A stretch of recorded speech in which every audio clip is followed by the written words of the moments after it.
I hear Lauren screaming.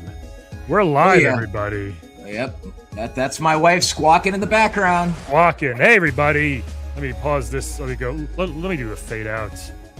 That didn't work. I'll just stop it. There we go. Hey, it's the first official episode of F13 podcast with Brian and Cliffy B. Look at that merch over there. Beautiful. Thanks, customink.com. Yeah, I am Brian. With me as always is Clifton. Clifton. Yes. It's Clifford today. Yeah. It depends on the day of the week. Today is Clifford. I feel like it's Friday because we normally record on Friday, but it's Thursday. Yeah. But we shall make it work. Right. We are live on Twitch, by the way. We're going to try something new. It's on my Twitch, twitch.tv/laughatbrian. We're going to see if anyone wants to join us. If not, no big deal. We're going to see what happens and have some fun with this. We have a very fun guest today. I can't wait. He and I go way back. You got a lot of those, which are my favorite guests because a lot of cool stuff we can learn and hear about. We got convention stories. Stories about you back in the day are always fun. Yeah. There's a lot of embarrassment there, and I really don't care, so I have no problem sharing it. And that's okay. We're gonna bring him in. Let's bring him in. Are you ready? I am ready. We're going to talk about what he's done when we bring him on, but huge excited to be here. I'm excited for him to be here. Chris Morris is here, everybody. What's up? Oh, did you just mute him? No, you muted me. I muted him, and now you know what? It's live. Who the fuck cares? Welcome. Now shut the fuck up. Try it again. Thanks, guys. Thanks for being on. Cut. Do it again. Okay. Thanks for joining us, man. Yeah. Excited to be here. Excited to chat some games. I feel like I haven't seen your face in quite some time.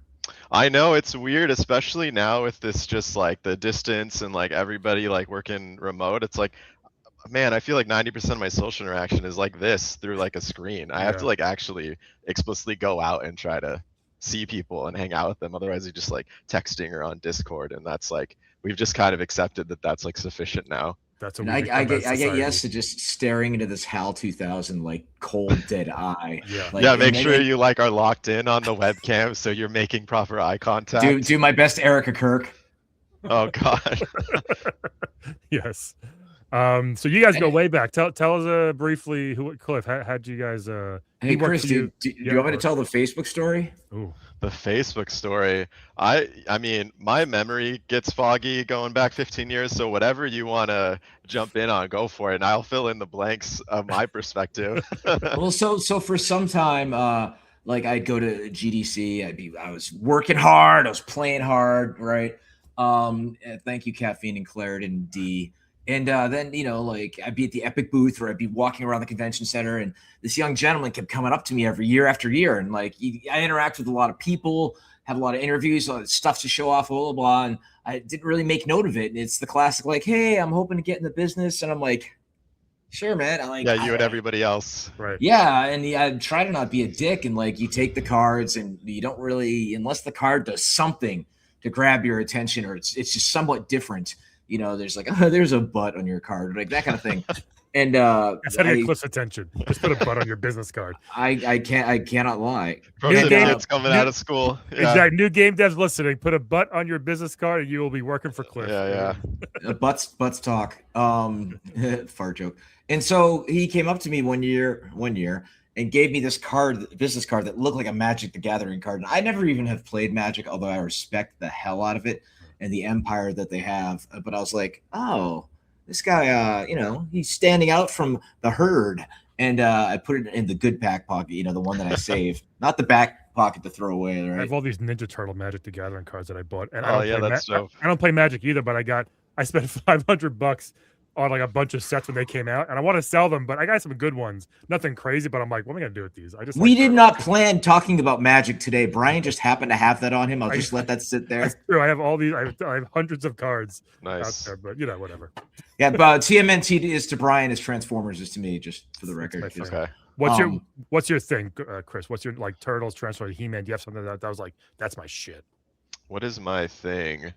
Man, I don't know. I'm a big anime fan, so not the like American cartoons and comics are also great, but what would I pick? If I was gonna pick like one, You know, I really like, I grew up on like Toonami, like Dragon Ball Z era.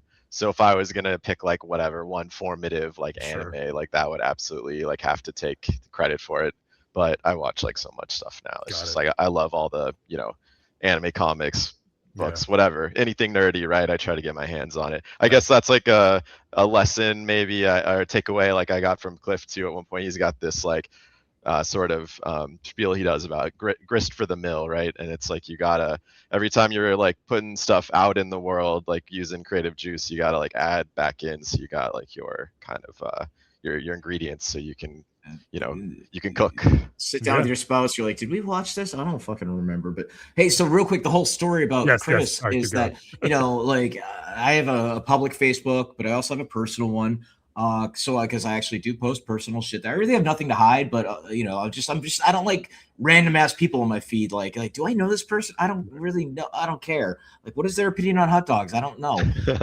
And so then I, you know, I added Chris on my personal Facebook, and I checked my messages, and it turns out like every year at GDC he had tracked down my personal Facebook somehow, and then had been like, hey man, you around? Hey man, you hanging out? We're at the W bar, you want to hang out? And then like I saw each one year after year, that's awesome. and then eventually realized like, oh, now you're working at Bosky, like, you know. And they're I mean, all jokes aside, it's a fun story, but there's a life lesson to be had there, you know, to just keep on knocking. You know, there's the saying, you know, half of success is just showing up, and Chris showed the fuck up.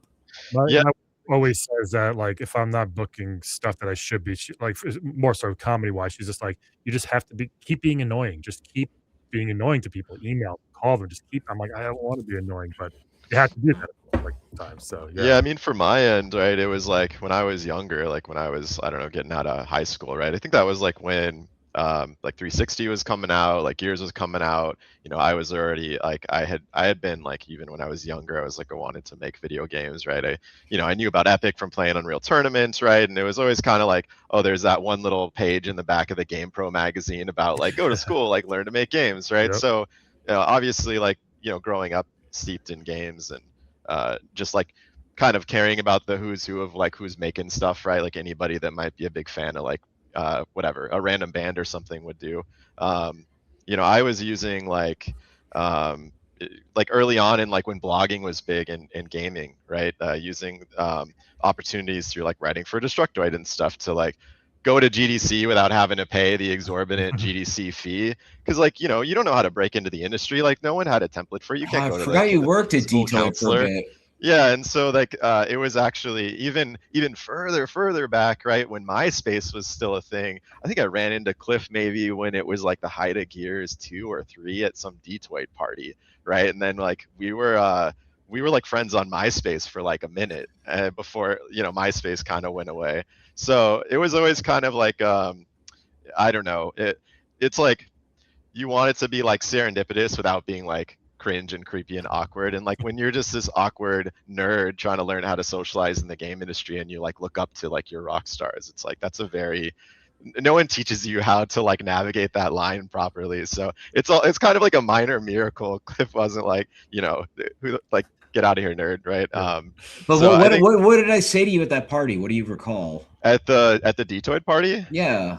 At the Detoid party, it was just kind of like you were talking to me about yeah, essentially what it was kind of gassing me up a little bit of like, hey dude, like, you know, it's kind of never too late, like you know, like I actually, you know, I just like I went through this stuff and like I kind of like you had made Gears and you had made some money and then you went through the divorce and then you like lost it, right? And like so you were kind of like talking about you know, essentially like I guess riding the wave, right? Like just in sort of I don't know, being like human in the moment, bottom right? line is I wasn't a dick.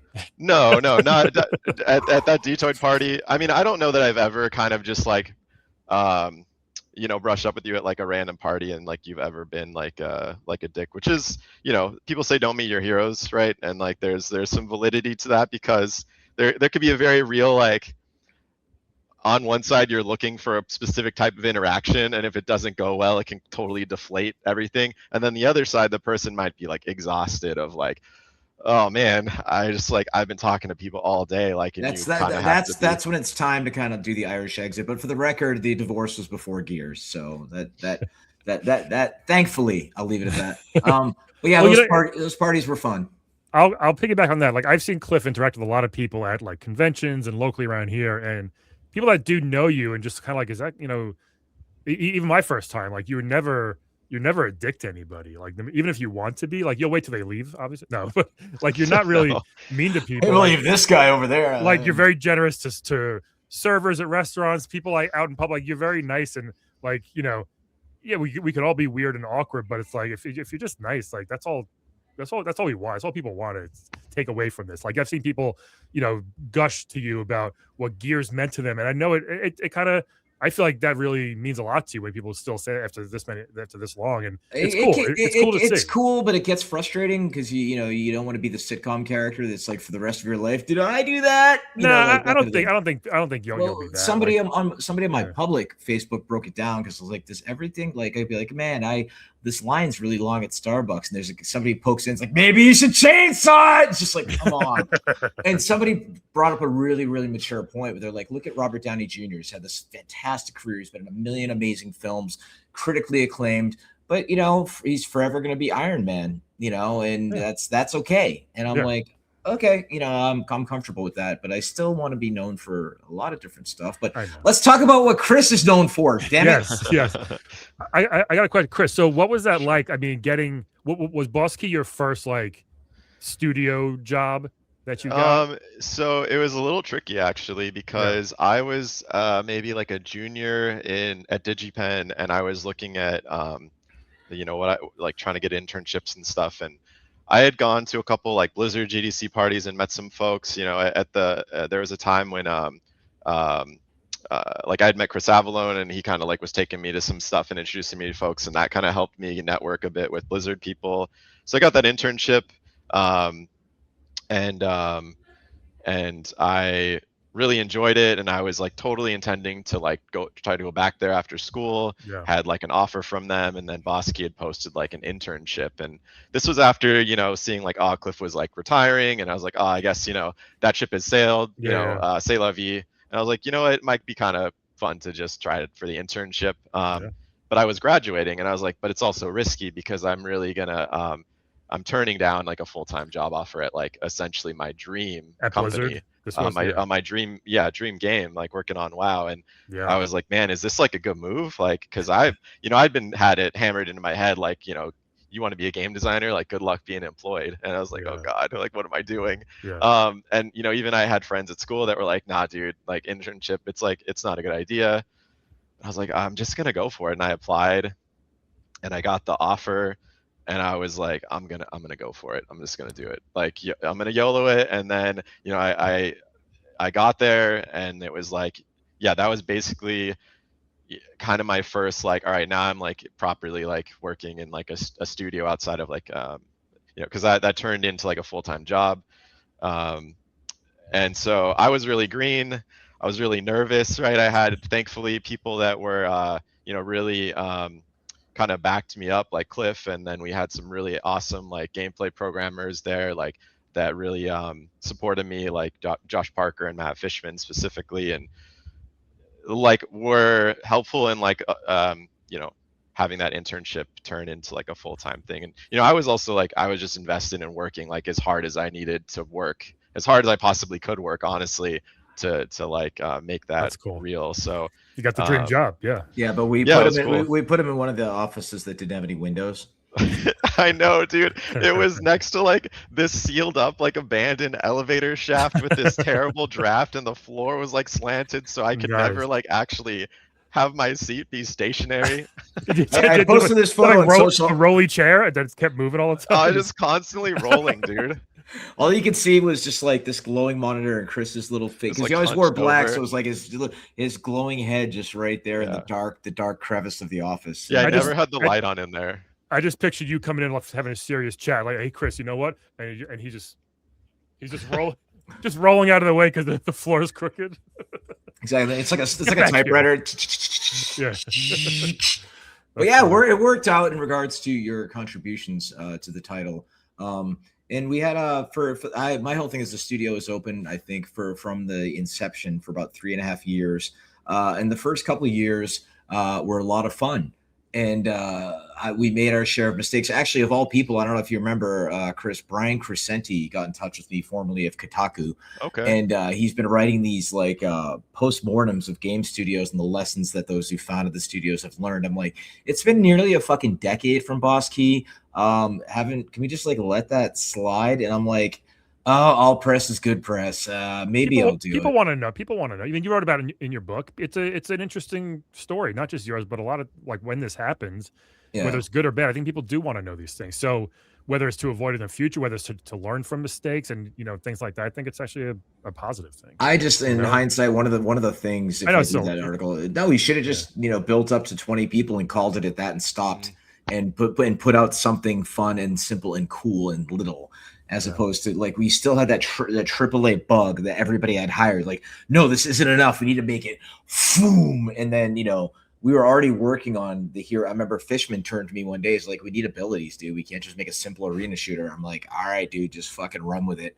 And I was trying to just let everybody do what they wanted to do. And then just the features kept growing and growing and growing. And then Overwatch was announced and we were all like, fuck. And our art was technically good, but it was still missing that je ne sais quoi, that style, that look, it was technically competent, but it didn't really have that special sauce visually in regards to that twist. Cell shaded or some sort of look to it, right?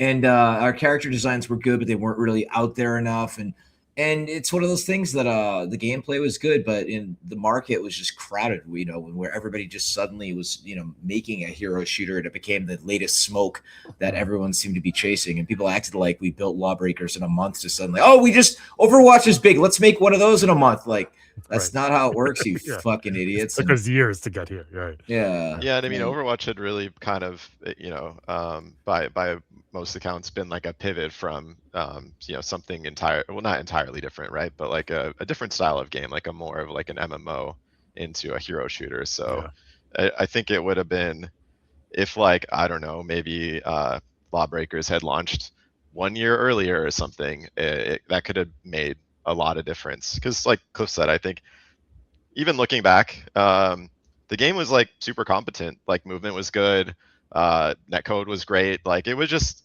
fun, right? Like we had actually done like a really good job, like just nailing like the like important parts of like a shooter. Like all the game feel stuff was like solid. We had like really competent people working on it that made good decisions. So for whatever that's worth, it's like there's just some things that we couldn't control for, like that were outside of for some reason the game, maybe it's just because it didn't blow up, it wasn't really meme worthy, and we live in a world where you live and die by your fucking memes, especially now.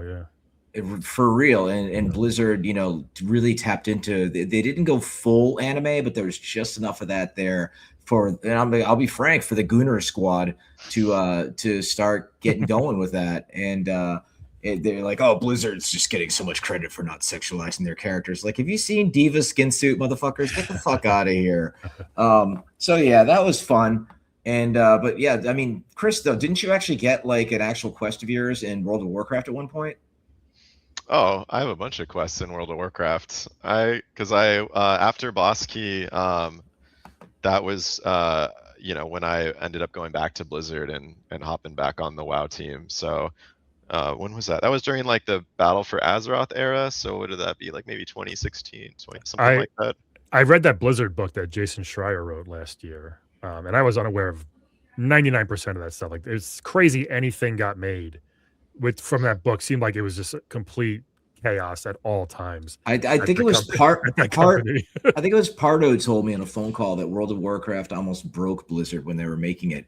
And once the game was live and it started, and the majority of the team was like, fuck this, I'm done here. And then global phenomenon, and then everyone else in the industry is like, hey, wow, we need one of those. And then you wind it up with Asheron's Call and Age of Conan and all of those MMO games. And that's the trend that people make that mistake, and we to some extent even made it with Radical Heights, as much as we were trying to pivot and still do. Yeah, it was a battle royale, but I thought we had enough of our unique spin on it.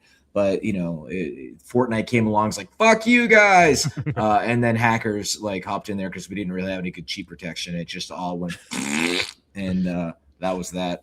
Yeah. So like what is kind of cool, I don't know like how many folks are aware of this, is like some enterprising hackers have been spending, I think at this point, longer than we spent making Lawbreakers and plus Radical Heights, and have like reverse engineered like the whole server layer. There's a client, there's like a matchmaking backend, and Lawbreakers is like fully playable again. It's like a pretty good like level of parity with like the retail release of the game. I think like at this point they've got like all the abilities, game modes and stuff like pretty much like locked in. So that's kind of rad, right? To think about It's crazy this whole when fans do stuff like that. I think yeah, it's and I mean, even incredible. thinking about whatever this week, or was it last week, the whole Sony thing of like discs going away and game preservation, like, you know, Romero chiming in on his Twitter about preserving all the original id stuff. It's, you know, I actually did an interview, speaking of Lawbreakers, a little bit more a couple years ago, of like just the chiming in on this article covering like live service games that have like gone away and how sort of tragic that is, and if there's anything as an industry we could or should do about it. And it's kind of cool that someone cared enough about this game that was really just sort of a blip in the grand scheme of things, and they're like, you know what, I'm gonna make Lawbreakers like fully playable again. Like what an awesome person to go through all that trouble. I haven't like followed them in a while. I remember when it was first announced, and I was like, "Sweet, somebody's doing this." You know, somebody actually cared. And same thing with Radical Heights. So I need to dig that up and see what the heck they've been doing. The other thing of that, like I'm saying, of course, not Tencent, Freudian slip there. Nexon doesn't give a fuck. They're just like, you know what, fine, we'll be over here doing our thing. But the thing is, somebody actually took the very first Unreal game and they're remastering it. And you know, I've told Epic many times, like that game had a lot of magic to it, and with the latest technology and some of the ideas for the environments, that would just be a very, very cool experience. And they're doing it, and it looks really good. And I'm just like, I'm hoping Epic doesn't shut that down, because you know, Epic's litigious, but they're not quite as litigious as say Nintendo. Yeah. Because I'm starting a new entity for some stuff that I'm working on. The first thing that popped in my head, our dog's named Evie. And I'm like, you know, Evie Squeak, because her nickname's Squeevy. So I'm like, talk to my lawyer. I'm like, call it Evie Squeevy. And he's like, yeah, you might. I mean, that wouldn't be public. That would just be like the LLC behind the scenes. And he's still like, Nintendo has people or bots or whatever just searching. Yeah, just because of the Pokemon name. Well, did you guys see the latest trailer for Pal World? The latest update trailer? I have not, no. Nintendo went after them. I don't know what the current status of that, because that is really like, so I'm watching it on my computer. I have my speakers on because Lauren isn't live with her stream yet. And she's on FaceTime with the niece. And I hear the niece go, "What is that Disney music? What's he watching?" And Lauren's like, "It sounds like Pokemon music." And a second later, I'm like, "No, this is Pal World." And Lauren's like, "Oh." And then I'm watching, I hadn't watched Pal World footage in a while. And there's like, just like anime looking characters with full on like AR-15s gunning down these Pokemon characters, not giving a fuck. And Lauren's like, "Yeah, when they die in Pal World, they fucking die." Like in Pokemon, it's like, "Oh, it's been knocked out. He's going back to his Pokeball." It's like in Fortnite, you kill someone with your gun and they just, the little thing, it's like, "Ooh, they're being teleported back." No, you just fucking totally murdered that person. Let's call a spade a spade. But yeah, so Nintendo, very litigious, and I wouldn't mess with them. But anyway. We're resolving all that, right? Like Power World and Nintendo, like they've kind of been able to come up to some sort of situation in which they can keep making Power World, right? I mean, there was a period where it seemed like it was not gonna move forward for a bit. Well, I didn't know about, there was a lawsuit between the PUBG guys and Epic and Fortnite. Because I was talking about, like, you can't really trademark game mechanics. Like, you know, Unreal Tournament had Capture the Flag and Deathmatch, which were from Quake and Doom. And well, not Doom for CTA. Well, there was probably a mod, but anyway, like, you know, like you can't really do that. But apparently there was, I Googled it, there was some sort of back and forth that got, you know, Epic squashed it or it got settled or something like that. So the Nemesis system from the Lord of the Rings game. Yeah. Yep. They actually trademarked or copyrighted that or whatever. Yeah. But I you know, as much as I just don't like that stuff. I think it just kind of feels dirty. You know, it's like, this is our trade secret. And it's like, you know, let the market bear what the market bears. And I say this as somebody who had a studio that fucking failed. We got a couple of questions from this guy, Red Dog, on Twitter. This one, I don't know. Did any of y'all watch the Jeff Kaplan interview on Lex Friedman? I have not. Is there any of those? I watched a bit of it. I didn't like watch the whole thing. I specifically I enjoyed watching the whole like EverQuest portion of that and his like sort of comeuppance through how he took like EverQuest to sort of like work through some personal stuff and like learn leadership skills and segue that into networking with Blizzard, and then ultimately like, you know, the rest is history. I thought that was a really cool story as a big EverQuest fan myself. Nice. Cliff, this is a fun question. Would you say games are like comedy in that you can design something you think is perfect, but you never really know what's going to hit? Well, I'm going to attempt to answer that and then defer to Brian, who's my Sherpa for the comedy thing. Well, that's the thing is I see systems with different things, with Broadway, with money, with comedy, and comedy for me, it's a lot like it's a lot of iteration. It's the same thing with the restaurant business. You do a friends and family, and then you open it up, and sometimes you need to pivot. And you know, Brian, you've told me before. I've heard some of your sets that I thought were really, really great. And you're like, yeah, I tried out that new joke and it didn't work at this one venue. But then the next venue, it fucking killed. And I'm like, how do you, and same thing, well, the thing about open mics, because I told you I got accepted for tomorrow night. I have a whole 3-minute bit that I'm going to do. When you do it for other stand-up comedians that are struggling, like, and they're usually like in the back, like, man, I don't want to, this guy's not funny, blah, blah, like that kind of thing. It's hard to read the room, and that's life in general. But the thing about life in general is it's iteration. And that's why I loved Jerry Seinfeld's movie Comedian, because it showed how he'll show up at the Comedy Cellar on a Tuesday night and try some new shit, and it's not going to work. But that's how you get better. And that's me with trying stand-up and failing at it a whole ton. And occasionally, but it's like golf. I hate this game. I hate this game. I hate this game. I love this game. Right. Yeah. I mean, every joke I write and tell, I think is going to work. That's obviously not the case. Like, it was funny to me. Right. That's why you try it. And then you're just like, no one feels this way. All right, let me try. And you try it 3, 4, 5 times. If it gets nothing after the 5th or 6th time, I'm like, even if I really believe it, I'm like, I can't keep doing this because literally nobody's on the same page. But I mean, that with Brian and I, Brian and I, like, you should try it at some point, dude. It's just a great experiment to just do one thing every day that scares you, like me getting. Try doing stand-up comedy. Yeah. Oh God, dude, you're a funny guy and you have a very affable laugh. But Brian and I bonded over like so many of these little things, like, you know, our beloved local club is called Good Nights, and it's technically in the basement of a Shake Shack. And I've seen so many comedians do the whole like, well, I guess my career's blowing up because I'm in the basement of a Shake Shack, wubba lubba dub dub, and you're like, yeah, dude, that sucks. Okay, you're insulting the very venue that's hosting you. Like, and there's 40, 50, 100 people here anyway. One who came to see you. Yeah, so they fucking paid, right? And they're eating that brownie sundae is really good. But then they're like, you know, one thing that's like, if you try a joke and it doesn't work, acknowledge it. Be like, well, let's scratch that one from the list. And that in and of itself is kind of funny. So there's just so many of those little things, you know. And then crowd work. Some comedians fucking hate it. I love it when they sit in the crowd, because we went and saw one of those Wild and Out guys in the big room on July 4th. I had nothing to do. So Lauren and I are like, fuck it. They put us in the front row, 95% black crowd. And he looks at me and he goes, one of the opening comedians, he's like, what's your name, sir? And I usually say Clifford, like the big red dog, right? And I was just like, nope, I'm just gonna, in the whitest voice possible, go Clifford. And that just gave him stuff to riff on the rest of the night. And the crowd thought it was fucking fun. And that game of volleyball that I always talk about, just, you know, nobody paid to come see me, you know. So if they pick on me, fucking feel free. They called Lauren Paris Hilton, and she could have made a comment about, you know, sucking a dick on camera, but she didn't. That just went all over the place. So I actually went to a stand-up show recently. It had been my first in like a while. And the group is called Monsters of Tokyo. They like have this like sort of regular thing in Tokyo, but they came to the States and toured and did like an all English set. Nice. I don't know if I've laughed that hard ever in my entire life. They were like so fucking ridiculously funny. Like there was like one guy that just his delivery of everything, I was like crying. Like my eyes were puffy because I was crying by like how hard I was laughing. I would highly recommend, if you ever have like an opportunity, I don't know if they're going to do another US tour or whatever. Yeah. Go see them. They're I just emailed myself to make note for later because my pen just went flying across the fucking room, and I'm not going to go get it to show off my bald spot. But yeah, so dude, the state of the biz, let's talk a little bit about this.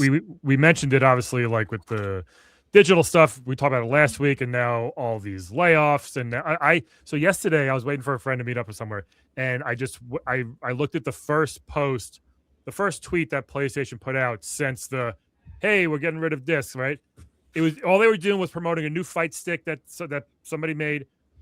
The comments were the most vile, horrific shit I read. Maybe the first 30. I was like, I have to stop. This is, Oh no, I haven't read any.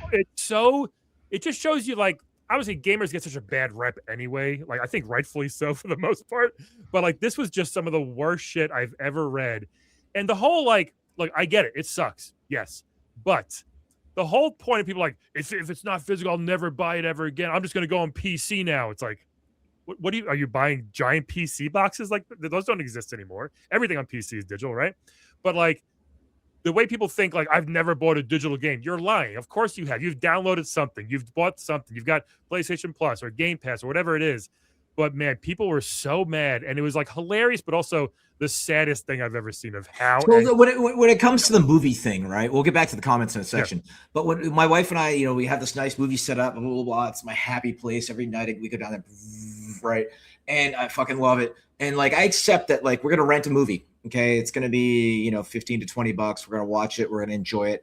I mentally, like, I know that if I'm going to come back in 6 months, it sucks, but I'm going to have to pay another $15 to $20 to watch it again. Like, if I want to show a family member or a friend. That's the world in which we live. And it still fucking sucks because I still have a big DVD and Blu-ray collection. I'd be like, oh, let's bust this out. And you want to watch, Donnie Darko? I still have that. But unfortunately, I have a nice big dumb house where everything fucking breaks, but I don't have enough room for all of that.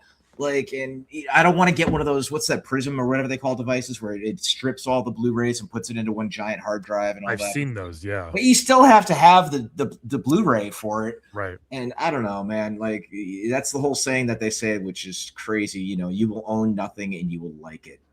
Yeah. No fun. Chris, what are your thoughts on the current state of the biz? That won't get you in trouble. Yeah. It's a little bit scary for multiple reasons, right? It's like games are getting more expensive. There's the kind of the increase in like hardware costs, and so like having consoles and games go up in cost, and not having access to like being able to maybe buy a physical game used. I think it's gonna like squeeze a lot of people who like are just game fan, like that's their hobby, right? And I think as like we're seeing like different studio closures and downsizing and stuff, like then on top of that, making games more expensive and less accessible feels a little bit like it's gonna squeeze that harder and not actually maybe trend the business broadly in like a growth direction. So that's a little scary as just like a game industry like employee, right? Of like, is the industry gonna is the Western game development going to be here in 5 years? Like, what's that even look like? Like, what's the future hold? No idea. Just like, in the meantime, just going to keep making stuff and trying to put out cool things and hope they resonate with people and bring some joy. And, but on the note of like more philosophically on like game preservation stuff, like I'm a big game collector. I always have been. I really like physical media. I think like what we make it is art, right? And there's like, I think there's some trust in like, I buy stuff on Steam and like Valve isn't gonna like just pull my game licenses. They have, I don't know if there's like precedent for it or if there's, random games. I'm sure someone out there might be like, what, this game disappeared from my library and I didn't like that. But, with the Sony stuff, it's like, I think they just pulled something like 500-ish movies out of people's libraries. And so like, it's a little bit scary. I think even, you have pretty like big names in the industry that are coming out to talk about this, right? Like Romero is definitely one of them. Kojima came out. Like, said some stuff, like a big like physical media fan, and like he has some really great points on that. Here's the thing: is disclosure and a little bit of data goes a long fucking way, right?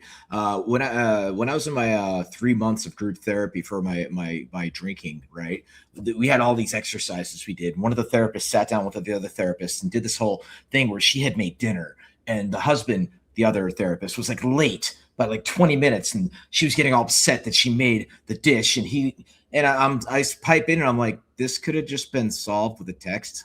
Like, hey, hon, I'm going to be running late tonight, probably about 20 minutes. Okay, hon, I will figure that out. And like the next day, it's like, how could you have done? I'm like, what am I paying for this shit? And the second thing, I'm going to tie this into full circle. So stay with me as I'll be moving in circular motion. Sony knows how fucking long they have the license for these films. Yep. All it would take is you're welcome to spend 20 whatever bucks on this. Just a heads up, as of the spending of this money, this license for this film will expire on X date. That may change. In 2035, you can't play this game again, or something like that, right? That is subject to change, and if it does, we'll let you know. But until then, call our lawyers. You know, I mean, it's not that simple, right? But that's just some sort of way of letting play, so you know what you're fucking getting into.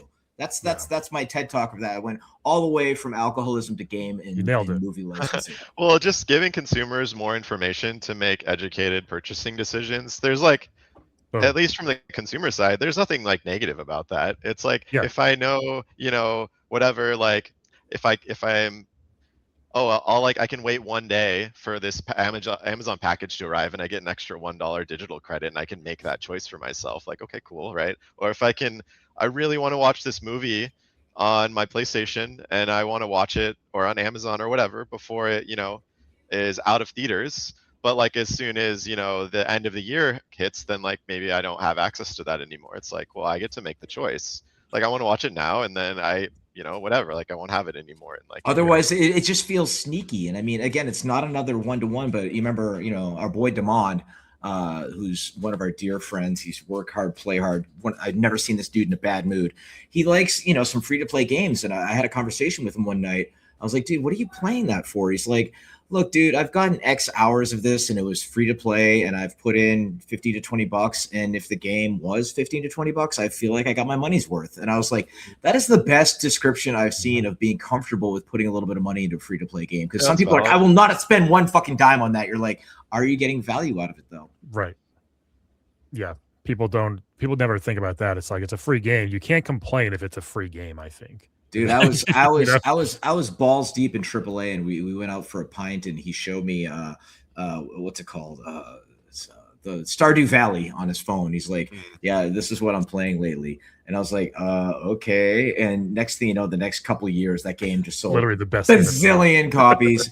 The owners, the creators, just fucking loaded now, and I'm just sitting here like, that's I think that's maybe mentally when I started pivoting towards just like little retro games on Steam and on my Switch, and it just started pivoting away from AAA mentally. I don't know. I'm a big fan of those. I just took a picture from a friend earlier.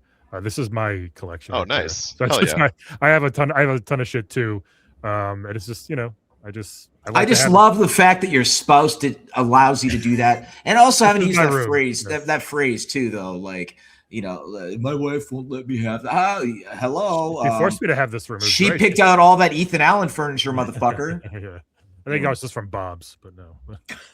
But I mean, that's the thing is when times are tough, they're always like, buy gold. And I'm sitting here thinking in the back of my head, buy video games. Yeah, now, right? We have that cozy flea market in Raleigh, and there's always a couple of those dealers. And I'm sitting there going like, I'm going to be there like, with the family, like, I want to get this copy of Tetris Attack on the SNES because that's one of the best puzzle games ever made. 10 people dead after a Pac-Man fight earlier at the flea market. I'll be there like, I'll be there like, copy of Q*bert. Brian, this is the only copy of Beat 'em and Eat 'em. It's the only one in North Carolina. I'll give you $100 for it.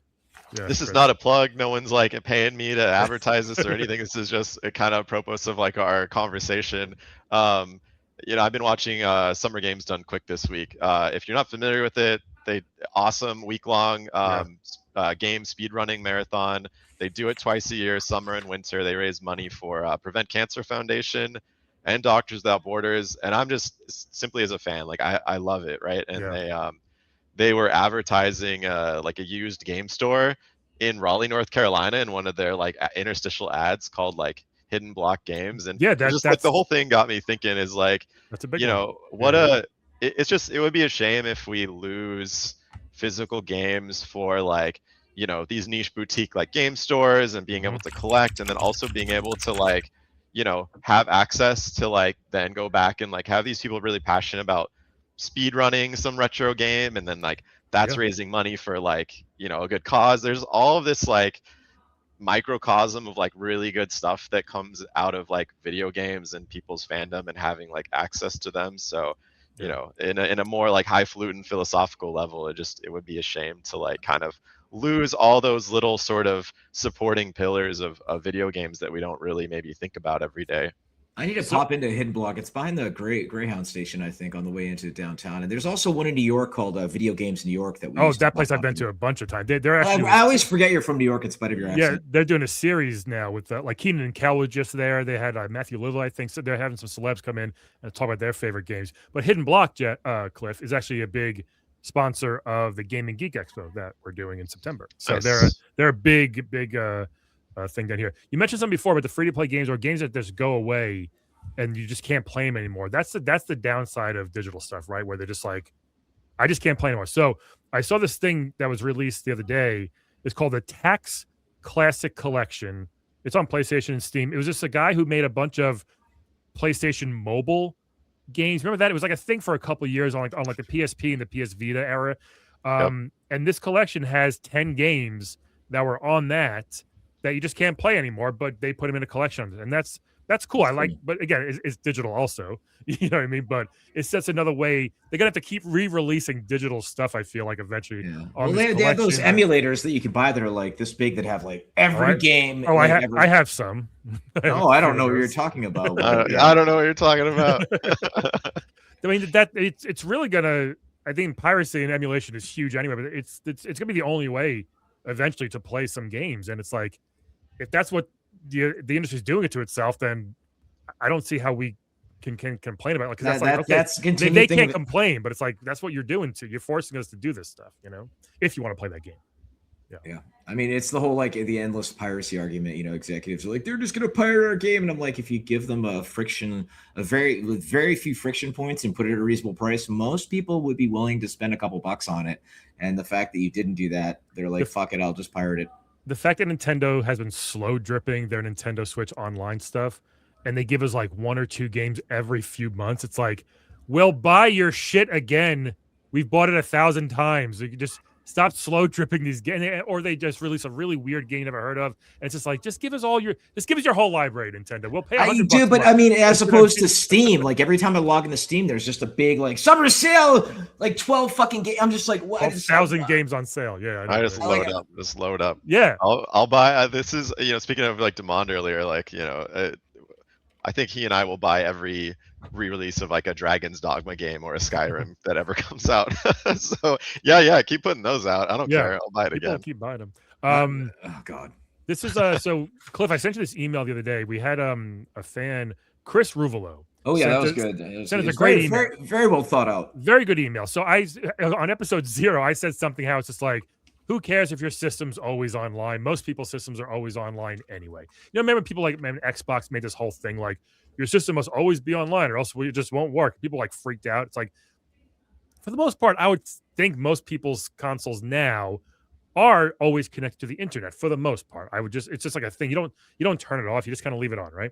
So this guy, Chris, wrote a great email kind of saying why this was not a problem, but why it's just kind of bad.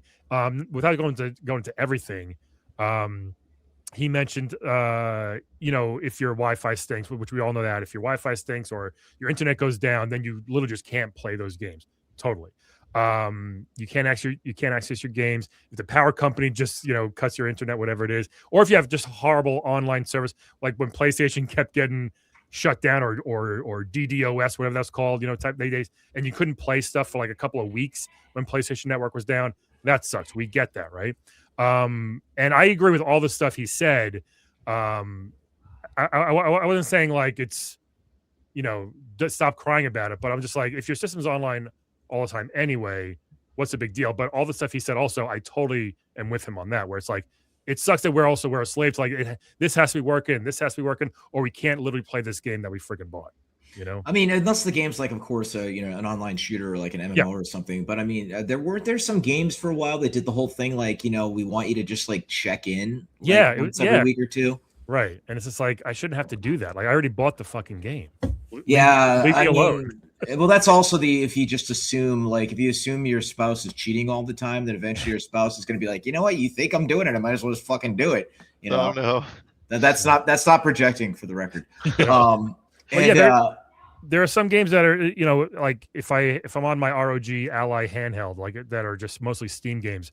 If I'm not connected, then I literally just can't play them. Even though they're downloaded, you still can't play because you need that connection. That I agree. That sucks. That shouldn't be a thing. I should be able to download it and it's mine. Like I should be able to play wherever I want with or without internet. Yeah, Chris, what's your opinion on this without getting in Yeah, I trouble? actually have like maybe a wholesome personal anecdote recently. So like I had Nice. gone back east. I was visiting like my grandfather, and we were chatting about just kind of like his history and like how he was like a pilot and how he missed being a pilot and all this other stuff. And I was like, that sounds like a really solvable problem. I went to, it's a small town. I went to the Walmart down the street. I grabbed like an Xbox. I came home. I came back to his place. I hooked it up, and I was like, I'm gonna get Flight Simulator on this thing. And it was actually, it would like for me, who's like, whatever, steeped in tech and games that are immensely painful to like get Flight Simulator like working on this Xbox with like a shaky internet connection and like getting like downloading the maps and getting him set up and I was like, man, no wonder like there's struggles in like sort of growing just like the scope of potential gamers because me like I can't even like go buy an Xbox and get Flight Simulator hooked up without spending like 4 hours to do it. And so then it was like, okay, I had to make sure, well, this map was downloaded because his internet would be too slow to stream it, but then okay, there's limited hard drive space. So it was a whole rigmarole. And so I actually I'm like a proponent for, can we just put as much on the freaking disc as possible and like not just Cliff loves to use this like like throw the baby out with the bathwater. Like we have a good thing going. Let's just like if there was like you got to pay a premium to buy the disc and the digital version is slightly cheaper, but like obviously the margin on the digital version is much better for the publishers, then like let's just do that, right? Let's like they've never done it. I thought when we have pre-orders, for God's sakes. Just let people pre-order and then print the number of discs. Dude, t-shirt companies have this figured out. I know the logistics of printing video games is much different, but still. But more importantly, did you get it working for your grandfather? Oh yeah. Of course I did. I absolutely got it working, and then I was worried that I was gonna get a lot of text messages of like, I don't know how to play this. How do I use this dang controller?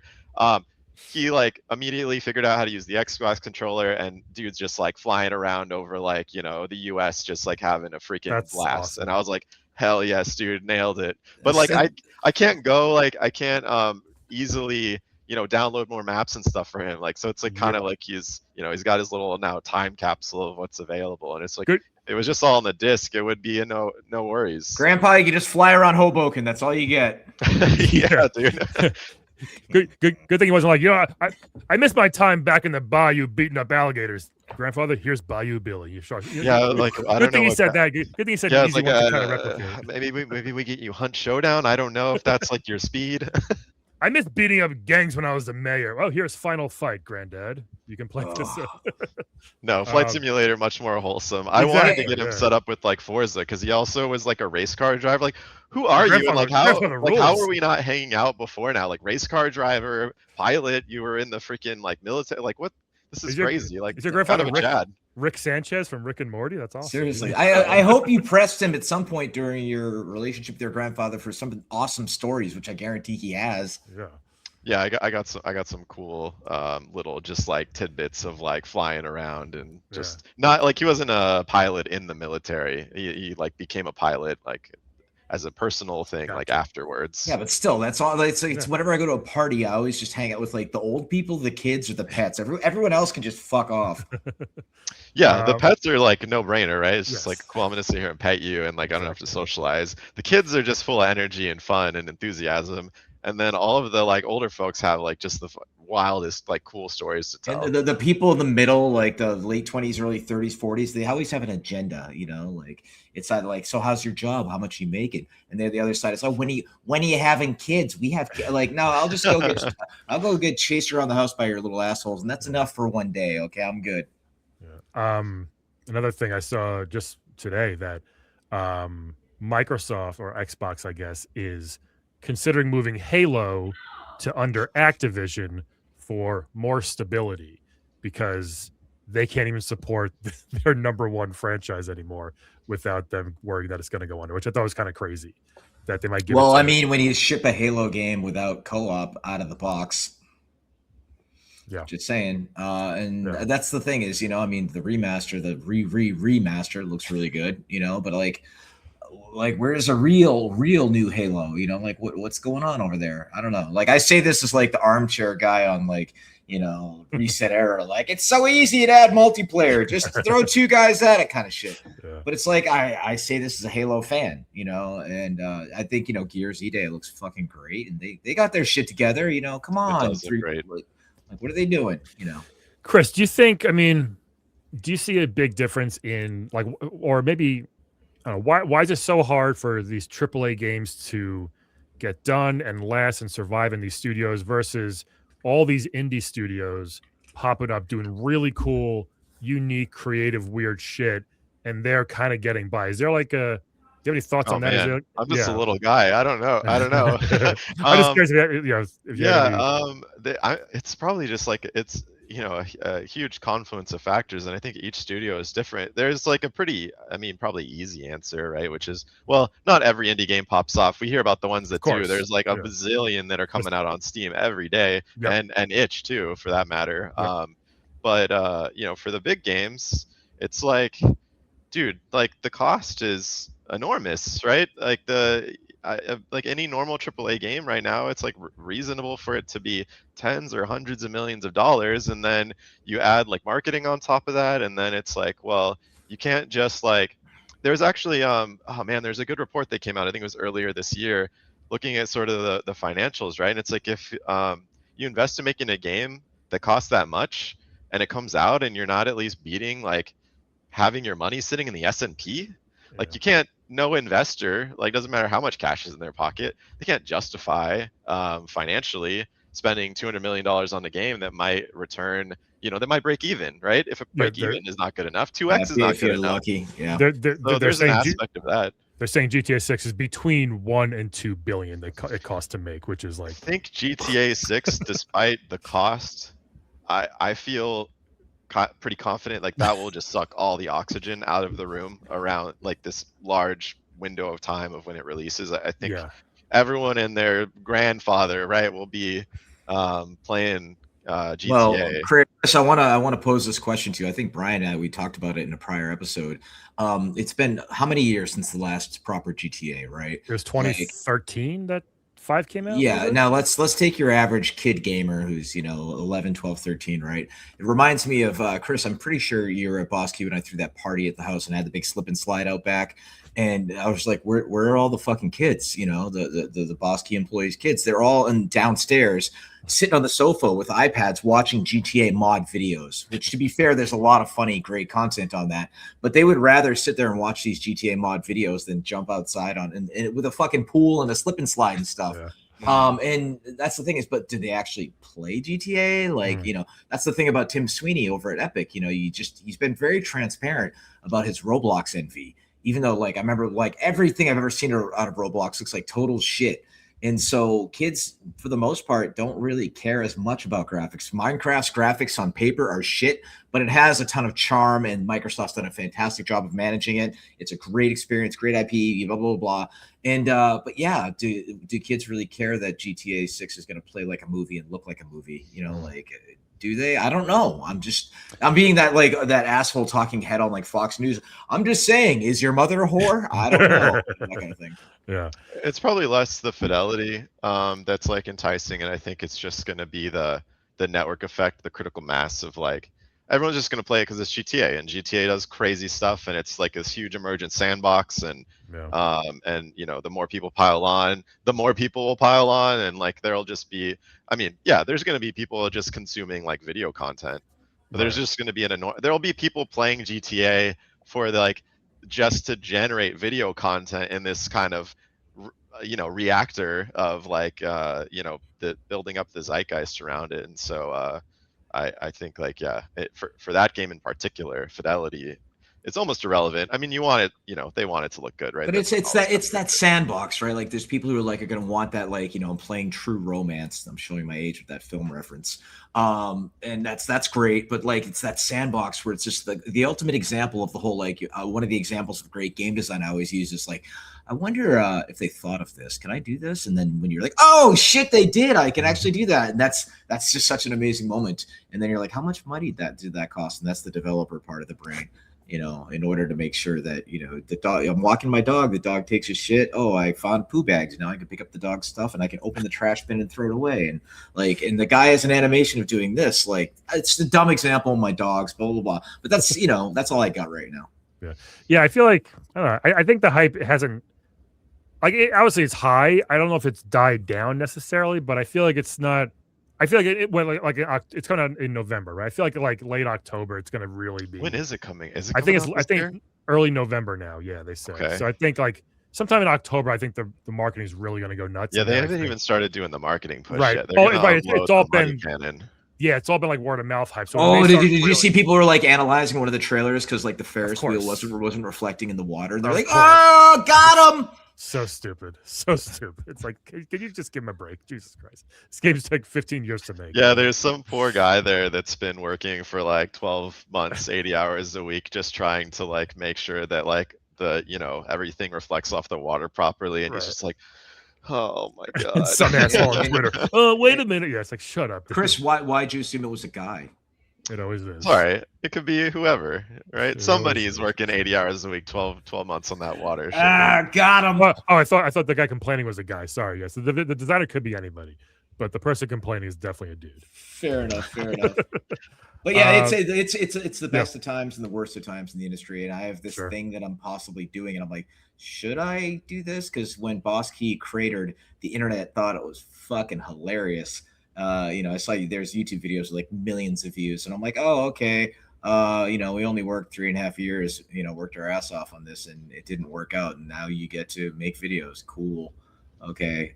So, you know, the thing is I didn't play shit for like a couple of years, Chris, honestly, after the studio imploded. And Lauren's like, we should play some games. And I'm like, no, let's go to the bar and I'll read a book and you play Pokemon Go. And then, you know, finally the last like year and a half, I'm finally playing things, you know, like Mouse PI and all sorts of little things. And Brian's actually suggested a couple fun ones. What was that Western RPG? West of Loathing. Yeah, that was fucking hilarious. That's funny. Actually, it's funny you should mention that, right? Because Kingdom of Loathing is like its predecessor, and there's like this really short era. It depends on how long you've been around playing games, like kind of after MUDs, but early MMOs. There's like persistent browser-based RPGs, like Kingdom of Loathing and like Legend of the Red or Green Dragon and Neopets and all that sort of stuff. So I've actually kind of been like, I don't know, I got this nostalgia bug, and I've been messing around with like kind of picking away at like making something that like it harkens back to that on the side, and it's been really fun to like learn like web and web game development and all the like sort of unique aspects to making game feel with like in a web browser, right? It's like it's very, very different than a 3D game. Did you remember Newgrounds? Oh, I was like a constant Newgrounds consumer. That's probably why I'm so depraved at this point, because of Newgrounds. Did you play West of Loathing at all? After I didn't play West of Loathing. No, I was only familiar with it because I knew that it was the same folks that did Kingdom. Yeah. Brian projected to me, he's like, I have one piece of advice whenever there's a spittoon, no matter what it tells you, no matter how descriptive and disgusting the text is, keep digging. You can dig it up in a dirty spittoon. It's one of the funniest like pieces of dialogue I've ever seen in the game. Like, and it's always like the game is everything almost is very, very, very, very funny in it. And there's a sequel, or I guess it's a triple, whatever it's called, Shadows Over Loathing, I think it was called, which is very good also. But West of Loathing, I feel it was just like it was so funny and so good. Is it the Shadows Over Loathing is that the newer one, or is it? Yeah, Shadows it came out a couple years ago. West was before that, but yeah. Okay. Cool. Cliff, you want to talk comedy real quick before we or just I'm looking at the bullet point. Wait, what is Jack the Whipper again? I don't know. You wrote that. I don't fucking know. Yeah. So yeah, I'm going to be trying my open mic for 3 minutes tomorrow night. It's sorry, I can't make it. Yeah, I'll be in. It's all good. You gotta eat. But yeah, it's gonna focus on God getting lazy and just making multiple holes on people and creatures doing multiple things. So Don't go too blue. I know. That's Brian's advice to me because I think I opened one of them talking about eating ass, and that's not necessarily, Nate. Don't. It's like Nate Bargatze before he. Yeah, that's a whole other topic. And it was specifically eating your wife's ass, who was sitting right in the front row, listening to this. And now everybody's looking at her, going like, "Yeah, oh, does it taste like nutmeg?" Like I was like, reel that back a little bit. Reel it back. She's a Louisiana girl. Does it taste like she is excellent sport about all of this. Yes, to say the least. Lauren is descended from some saint. Yes. Yeah, the amount of stuff that woman puts up with. Brian has so keep your eyes peeled, kids. I might be doing stuff besides consulting. Brian's he's taping his big old special coming up. Yes, August 13th, I'm taping my comedy special. And people always ask, I've been doing this for almost 22 years, right? And when nowadays there are a lot of comics who've been doing this like 2 or 3 years, putting out a special, which I find mind-boggling. When I was coming up, it was only the best people that got to put out a special, right? Netflix was that wasn't anything. It was like the HBO specials. That was like the big thing. And then there was a couple other streaming things or things around that people could do a special. But now it's so DIY, anybody can do it. It's just taken me way too long to finally do my first special. But I'm excited. 1 month almost. Actually, when this comes out, 1 month to the day, August 13th, I'll be recording my first special down here in Raleigh, which will be super fun. It's actually the anniversary of my father's death, so full circle there. We'll give him a shout out. I'll be there. I got my tickets, dude. But yeah, thank you. We'll dedicate it to him. Yeah. So, Chris, what can you plug besides your web-based? I got nothing to plug. I just, I'm just kind of doing hobby stuff, and if I have anything to actually plug, I'll send it over. Chris, we'll always have that party. I think it was PAX Prime where we were at that bar that had the wheel, and he spun the wheel, and it was like at one point it landed on shots of the entire bar, and I was no, that was the jackalope at GDC, I think, with the pachinko thing, right? Oh, that one too, yeah.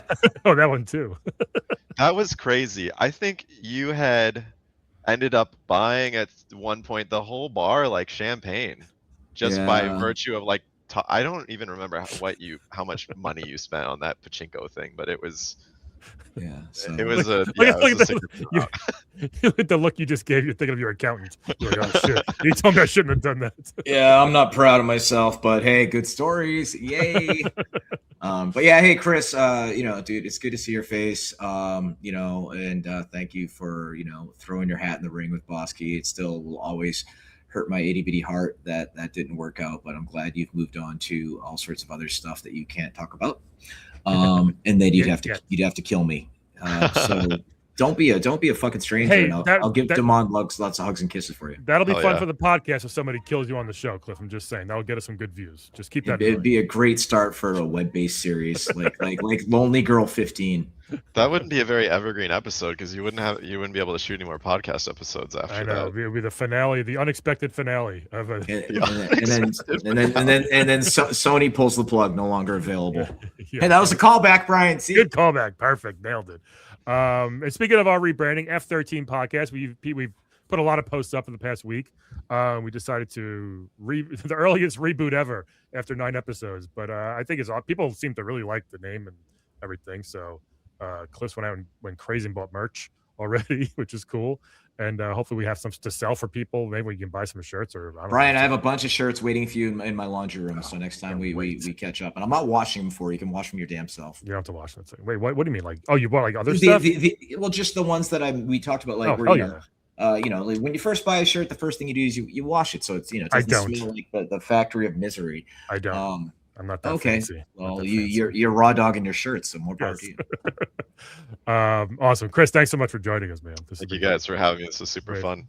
And everybody else, thanks for listening and joining us. Our first Twitch, we had a couple people lurking around, so that was fun to see. A few people leaving comments, but yeah, we'll try it again. Maybe we'll keep build up the Twitch. I throw my shirts away. Remember Dame Dash on one of the NTV cribs, like one of the Rockefeller guys. Every time he would take off a white T-shirt, he would throw it in the garbage. That's all he wore was white tees. He would never wash it, never put it. He would just throw them out. It's like That's just ridiculous, dude. Come on. That's one way to keep it fresh. You're killing the planet. The planet, you're killing the planet with your t-shirt habit, dude. Dame Dash. All right, everybody. Thanks for joining us on Thanks, this y'all. F13 podcast, and we will talk to you all next week. Bye bye. We're gonna start the theme song, and as we say bye bye, everybody.